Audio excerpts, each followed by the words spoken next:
누군가 고성이를 죽이려 하고 있었습니다. 아니, 정확히 말하면 30년 전부터 준비해 온 거였죠. 50대 중반의 고성이. 겉으로 보기엔 완벽했어요. 재벌 기업가의 부인이자 누가 봐도 부러워할 만한 삶을 살고 있었습니다.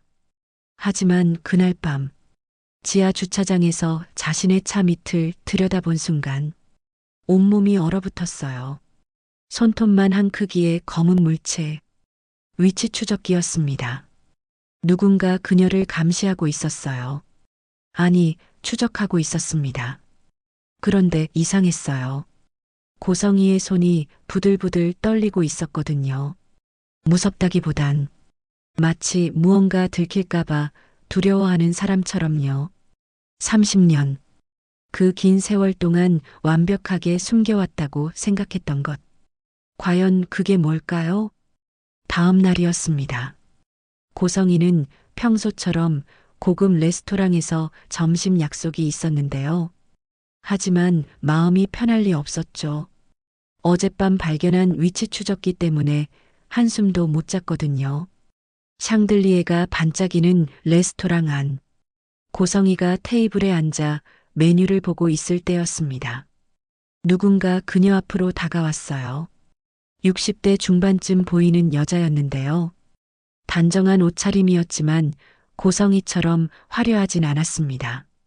그 여자가 고성의 맞은편에 허락도 없이 앉더니 미소를 지으며 말을 꺼냈어요. 오랜만이라고요. 30년이나 됐다고 하더라고요. 고성이는 그 여자를 한참 쳐다봤지만 도무지 누군지 기억이 나지 않았습니다.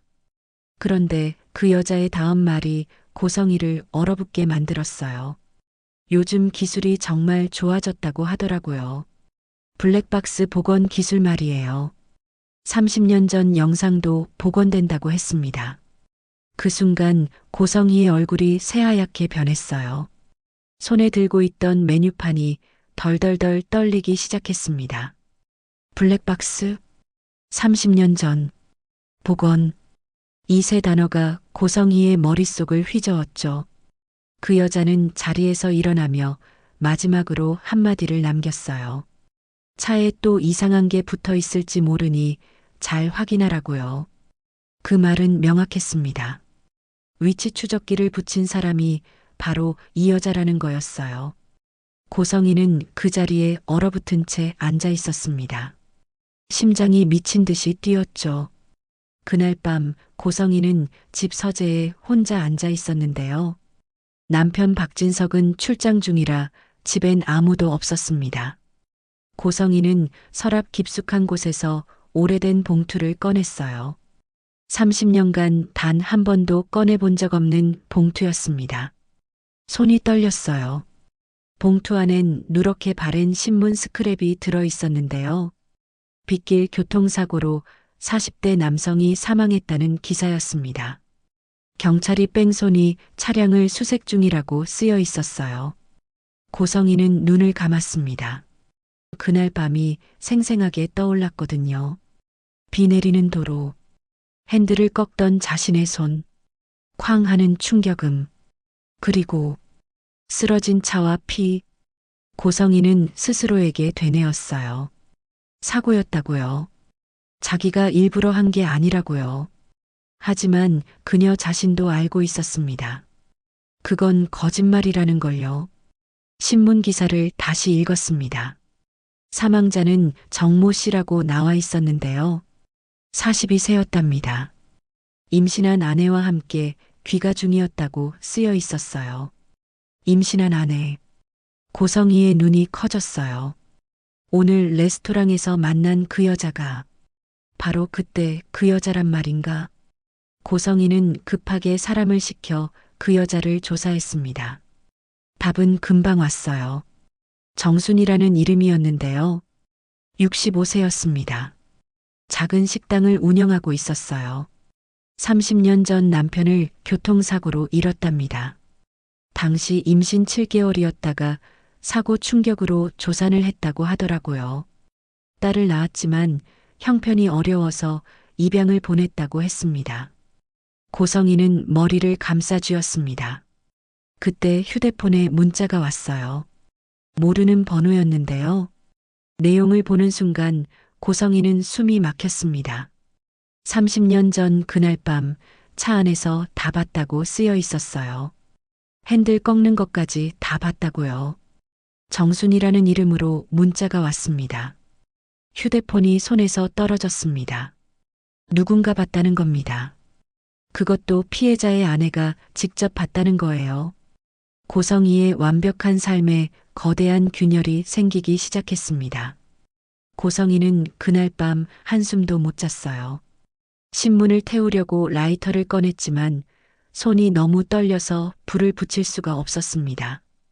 한편 같은 시각, 정순이는 자신의 작은 식당 주방에 혼자 앉아 있었는데요.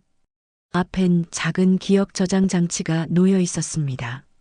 정순이는 그걸 쓰다듬으며 눈물을 흘렸어요. 곧 태어날 딸 은호를 꼭 지켜주겠다고 다짐했습니다. 그 여자가 은호의 친엄마라는 게 믿기지 않지만 진실은 밝혀야 한다고 생각했어요. 그 작은 장치 안엔 30년 전 그날 밤의 진실이 담겨 있었습니다. 우연히 복원된 교통감시 영상이었어요. 고성이가 고의로 핸들을 꺾어 차를 들이받는 장면이 선명하게 찍혀 있었거든요. 정순이는 눈을 감고 30년 전 그날 밤으로 돌아갔습니다. 30년 전 9월의 어느 밤이었어요. 비가 억수같이 쏟아지고 있었습니다. 정순이는 임신 7개월의 몸으로 남편 차 조수석에 타고 있었는데요. 남편 정현수가 운전대를 잡고 있었죠. 두 사람은 정말 행복했습니다. 곧 태어날 아기 이야기를 하며 웃고 있었거든요. 남편은 아내 배가 안 아픈지 걱정했고요. 정순이는 괜찮다고 아기도 조용하다고 대답했어요. 그때였어요.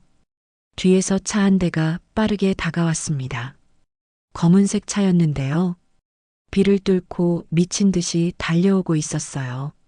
남편 정현수가 이상하다고 말했습니다. 저 차가 왜 저러냐고 너무 빠르다고 했어요. 정순이는 뒤를 돌아봤습니다. 그리고 그 순간을 똑똑히 봤어요. 운전석에 앉은 여자, 30대 초반쯤 보이는 젊은 고성이였습니다. 고성이의 얼굴엔 분노와 증오가 가득했어요. 그리고 그녀가 고의로 핸들을 오른쪽으로 확 꺾었습니다. 쾅! 엄청난 충격과 함께 차가 옆으로 튕겨나갔어요. 유리창이 산산조각 났고 정순이는 비명을 질렀습니다. 차는 가드레일을 들이받고 멈췄어요. 남편 정현수는 핸들에 머리를 부딪혀 피를 흘리고 있었는데요. 움직이지 않았습니다. 정순이는 배를 감싸며 차밖을 봤어요. 검은색 차가 천천히 지나가고 있었습니다. 고성이가 창문 너머로 이쪽을 보고 있었어요. 눈이 마주쳤습니다. 그 눈빛을 정순이는 평생 잊을 수 없었어요. 차갑고 무자비한 눈빛이었습니다. 정순이는 눈을 떴어요. 눈물이 볼을 타고 흘러내렸습니다. 사고 충격으로 정순이는 조산을 했는데요. 딸을 낳았지만 남편도 없고 돈도 없어서 제대로 안아보지도 못하고 입양을 보내야 했습니다. 그런데 놀라운 사실이 있었어요. 그 딸이 바로 지은호였던 겁니다. 고성이가 나중에 찾아내서 친딸이라며 가까이 했던 지은호. 사실은 정순이가 30년 전 낳았던 그 아기였던 거예요. 정순이는 이 모든 진실을 알고 있었습니다. 그리고 30년간 증거를 모으며 기다렸어요. 언젠가 반드시 고성이를 무너뜨리겠다고 다짐했습니다. 다음 날 정순이는 고성이에게 문자를 보냈어요. 자기 식당으로 오라고요. 보여줄 게 있다고 했습니다. 고성이는 그 문자를 보고 온몸이 얼어붙었는데요. 가야 할까 말아야 할까 고민했습니다. 하지만 선택의 여지가 없었어요. 가지 않으면 더 큰 일이 벌어질 것 같았으니까요. 고성이는 정순이의 식당으로 찾아갔습니다. 낡은 간판에 순인의 식당이라고 쓰여 있었어요.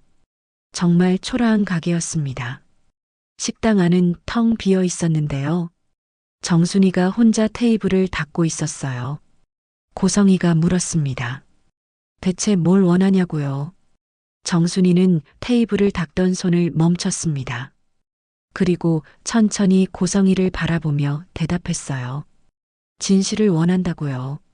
30년간 숨겨진 진실이라고 했습니다. 고성이는 돈으로 해결하려 했어요. 1억, 2억, 얼마든 주겠다고 했습니다. 하지만 정순이는 씁쓸하게 웃었어요. 돈으로 해결되는 문제가 아니라고 했습니다. 고성이가 사람을 죽였다고 말했어요. 고성이의 얼굴이 새하얗게 질렸습니다. 증거도 없으면서 함부로 말하지 말라고 소리쳤어요.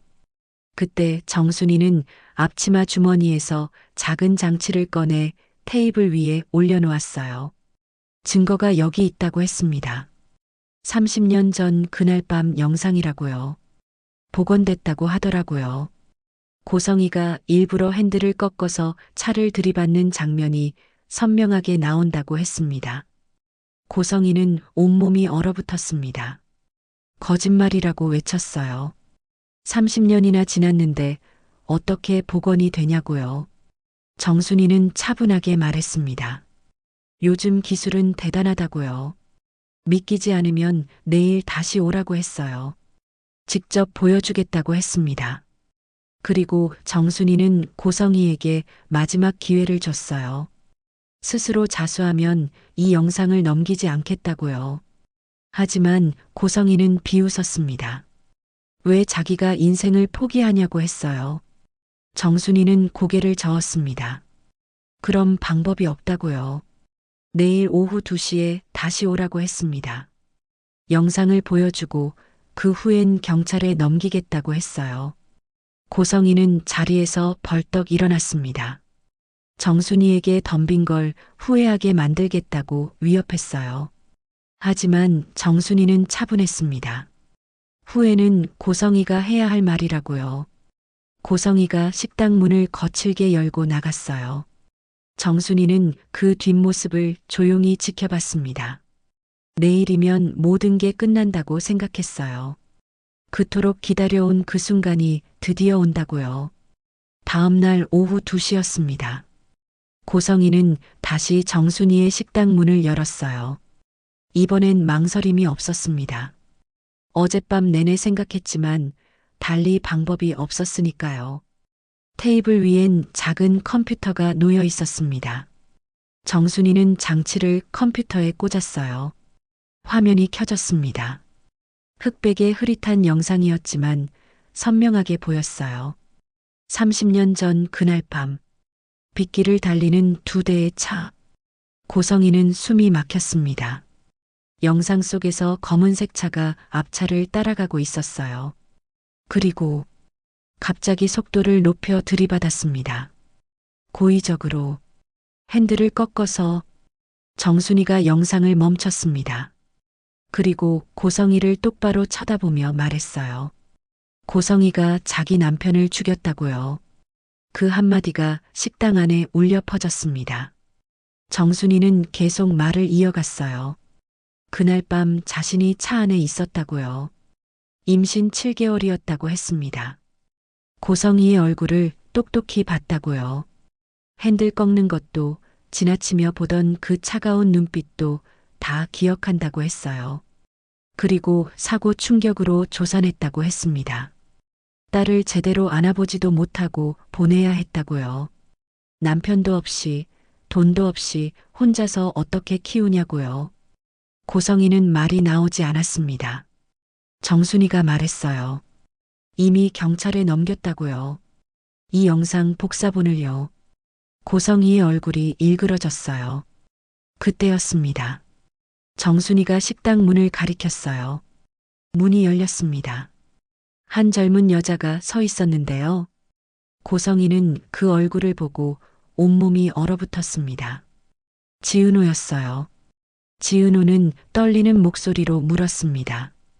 이게 다 사실이냐고요. 양엄마 남편을 친엄마가 죽였다는 게 사실이냐고요.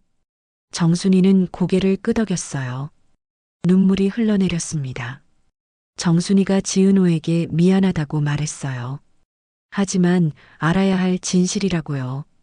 고성이는 입을 열려 했지만 아무 말도 나오지 않았어요. 30년간 쌓아온 모든 것이 무너지는 순간이었습니다. 지은호는 한참을 서 있었는데요. 눈물이 볼을 타고 흘러내렸어요. 고성이가 다가가려 했습니다. 딸을 부르려고 했어요. 하지만 지은호가 차갑게 말했습니다. 엄마라고 부르지 말라고요. 그 한마디가 고성이의 가슴을 찔렀습니다. 지은호는 계속 말했어요. 고성이는 자기 엄마가 아니라고요. 사람을 죽이고도 30년간 숨기고 산 사람이 어떻게 엄마냐고요. 고성이는 주저앉았어요. 모든 게 끝났습니다. 재산도 명예도 가족도 다 잃게 생겼어요. 고성이가 중얼거렸습니다. 자기가 뭘 한 건지 어쩔 수 없었다고요. 하지만 정순이는 차갑게 대답했어요. 사람을 죽이는 게 어쩔 수 없는 일이냐고요. 밖에서 경찰차 사이렌 소리가 들렸습니다. 점점 가까워지고 있었어요. 정순이는 고성이를 내려다봤습니다. 30년을 기다렸다고 말했어요. 언젠간 이날이 올 거라고 믿으며 버텼다고요. 고성이가 용서를 빌었습니다. 제발 용서해달라고 했어요. 하지만 정순이는 단호했습니다. 용서는 하느님이 하실 일이라고요. 자기는 그저 진실을 밝힐 뿐이라고 했습니다. 정순이가 지은호에게 다가갔습니다. 미안하다고 말했어요. 진작 말했어야 했다고요. 지은호도 눈물을 흘렸습니다. 자기가 미안하다고요. 친엄마가 이런 일을 저질렀다고요. 정순이는 지은호를 안심시켰어요. 지은호 잘못이 아니라고요. 아무 잘못 없다고 했습니다. 정순이가 떨리는 손을 내밀었습니다. 지은호는 한참을 망설이다가 그 손을 잡았어요. 두 사람은 서로를 껴안고 눈물을 흘렸습니다. 경찰이 식당 안으로 들어왔어요. 고성애 씨가 맞냐고 물었습니다. 30년 전 교통사고 건으로 동행해야 한다고 했어요. 고성이는 고개를 숙인 채 일어났습니다. 경찰에게 이끌려 나가면서 마지막으로 지은호를 봤는데요. 하지만 지은호는 고개를 돌렸어요. 고성이가 경찰차에 타는 것을 정순이와 지은호는 창밖으로 지켜봤습니다. 정순이가 중얼거렸어요. 남편에게 말했습니다. 이제 편히 쉬라고요. 30년 만에 진실이 밝혀졌다고요. 경찰차가 떠났어요. 비가 내리기 시작했습니다. 정순이와 지은호는 창가에 나란히 서서 비를 바라봤는데요. 그 비는 두 사람의 상처를 씻어주는 듯 했어요. 세상엔 영원히 숨길 수 있는 진실은 없습니다. 언젠가는 밝혀지고 심판받게 되는 법이에요. 고성이의 화려했던 날들은 이렇게 끝이 났습니다. 재벌 기업가의 부인이라는 지위도, 완벽해 보이던 외모도, 쌓아온 명예도 모두 한순간에 무너져 내렸어요. 고성이는 경찰차 안에서 창밖을 바라봤을 겁니다. 30년 전 그날 밤 자기가 저지른 일이 떠올랐겠죠. 만약 그때 멈췄더라면, 만약 그때 자수했더라면, 만약 그때라도 용서를 빌었더라면. 하지만 이제는 너무 늦었습니다. 반대로 정순이와 지은호의 진짜 화려한 날들은 이제 시작인지도 모릅니다. 30년을 참고 기다린 정순이 이제야 딸과 함께할 수 있게 됐어요. 지은호도 마찬가지였습니다. 친엄마가 고성이라는 사실에 충격받았지만 진짜 엄마는 정순이라는 걸 깨달았어요. 30년 전 사고로 남편을 잃고 딸마저 보내야 했던 정순이. 그 고통이 얼마나 컸을까요? 하지만 정순이는 포기하지 않았습니다. 증거를 모으고 기다리고 준비했어요. 착한 사람이 복 받는다고들 하잖아요. 정순이처럼 참고 견디며 정의를 위해 싸운 사람. 결국 진실이 밝혀지고 딸도 되찾았습니다. 반대로 악한 일을 한 사람은 반드시 벌을 받는 법이에요. 고성이는 30년 동안 완벽하게 숨겼다고 생각했지만 결국 들통이 났습니다. 이 이야기가 우리에게 주는 교훈은 첫째, 세상에 영원히 숨길 수 있는 비밀은 없습니다. 언젠가는 드러나게 되어 있어요. 둘째, 잘못을 저질렀다면 빨리 인정하고 용서를 구해야 합니다. 시간이 지날수록 대가는 더 커지니까요. 셋째, 정의는 늦더라도 반드시 옵니다. 30년이 걸렸지만 결국 진실은 밝혀졌어요. 고성이는 30년간 완벽하게 숨겼다고 믿었던 비밀이 들통나고 재산도 명예도 가족까지 모두 잃게 됐습니다. 남편 박진석과 아들 박성재는 이 충격적인 진실을 알고 어떻게 반응할까요? 정순이와 지은호, 30년 만에 찾은 모녀에게 과연 진짜 화려한 날들이 펼쳐질까요? 네, 고성이의 화려했던 날들은 끝났지만 정순이와 지은호의 진심 어린 진짜 화려한 날들은 이제 시작이니까요.